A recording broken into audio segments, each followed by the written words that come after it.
নমস্কার বন্ধুরা, রিশ্রী কিচেনে তোমাদের সবাইকে স্বাগত। আজকে আমি কাঁঠাল বীজের একটা রেসিপি তোমাদের সঙ্গে শেয়ার করব। এটাকে তোমরা বাটা বলতে পারো কিংবা ভর্তাও বলতে পারো।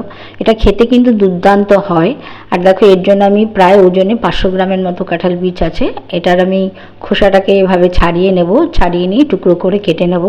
বন্ধুরা, এটা এতটাই টেস্টি হয় না, পুরো ভাতটাই কিন্তু এই পদটা দিয়ে খেতে পারবে, এতটাই সুন্দর হয়। দেখো, আমি এভাবে সবকটাকে ছাড়িয়ে নিয়ে তারপর এটাকে ছোট ছোট করে পিস করে কেটে নেব। তোমরা চাইলে কিছুক্ষণ আগে কিন্তু দানাগুলোকে জলে ভিজিয়ে রাখতে পারো, তাহলে কিন্তু খুব তাড়াতাড়ি এই খোসাগুলোকে তোমরা ছাড়িয়ে নিতে পারবে। আমি এখানে দেখো ছোট ছোট করে টুকরো করে এভাবে কেটে নিচ্ছি। আর আমি সবগুলো কাঁঠাল বীজের দানাকেই কিন্তু এভাবে কেটে নেব। দেখিয়ে দিচ্ছি, দেখো আমি পুরো কেটে নিয়েছি। সঙ্গে কয়েক কোয়া রসুন আর কাঁচা লঙ্কা দিয়ে এটাকে একটা পেস্ট বানিয়ে নিয়েছি।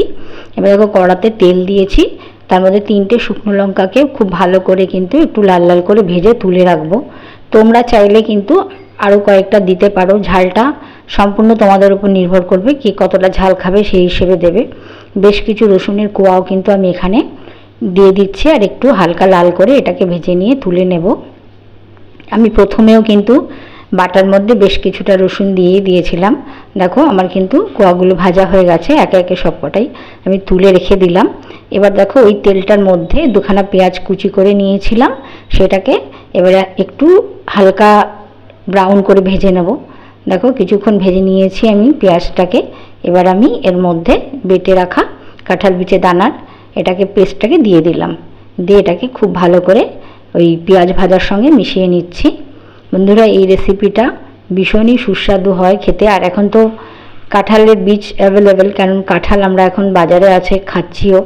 তো এটা দিয়ে এই রেসিপিটাকে বানাতে পারো, দারুণ লাগবে। দেখো, আমি পরিমাণ মতো লবণ হলুদও দিয়ে দিয়েছি। তো এবারে এটাকে খুব ভালো করে মিশিয়ে নিচ্ছি। বেশ কিছুক্ষণ কিন্তু এভাবে রান্না করতে হবে, আর আঁচটাকে কিন্তু লো টু মিডিয়ামে রেখে এটাকে রাঁধবে।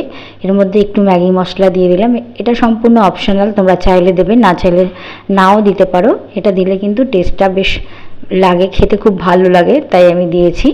দেখো, এভাবে এটাকে ভালো করে কিছুক্ষণ রান্না করে নিচ্ছি। এভাবে বেশ কিছুক্ষণ রান্না করে নেওয়ার পরে কিন্তু আমি এর মধ্যে দিয়ে দেবো ভেজে রাখা লঙ্কা আর যে রসুনটা আছে সেটাকে একটু হাত দিয়ে ডলে নিয়েছিলাম, সেটাকে এবারে দিয়ে দিলাম। এভাবে দিলে কী হয়, খেতে খুব ভালো লাগে। যখন ভাত খাবে তখন কিন্তু এটার মুখে পড়লে রসুনের ভাজা কোয়াগুলো খেতে খুব ভালো লাগে। এবারে এটাকে খুব ভালো করে মিশিয়ে নিয়ে কিছুক্ষণ রান্না করে নেব। এবার এর মধ্যে দিয়ে দিচ্ছি 1 চামচ লেবুর রস। এটা দিলে কি হবে, এটার টেস্টটা আরেকটু বাড়িয়ে দেবে, সেই কারণে দিয়েছি। তো এটাকে দিয়ে খুব ভালো করে মিশিয়ে নিচ্ছি, দেখতে পাচ্ছ। আর আঁচটাকে কিন্তু মিডিয়ামেই রাখবে।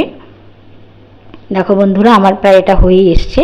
এবার এর মধ্যে নামিয়ে নেওয়ার আগে 1 চামচ সর্ষের তেল দিয়ে দিলাম। এটা দিলে একটা ঝাঁঝ হবে আর খেতেও খুব ভালো লাগবে।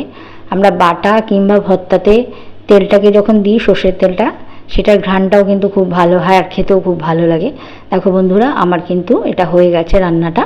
তো দেখতে পাচ্ছ, যদি ভিডিওটা ভালো লাগে অবশ্যই একটা লাইক করো আর আমার চ্যানেলটাকে সাবস্ক্রাইব করো। আবার দেখা হবে একটা নতুন রেসিপি নিয়ে আগামী পর্বে। আজকের মতো বিদায় নিচ্ছি, ভালো থেকো, নমস্কার।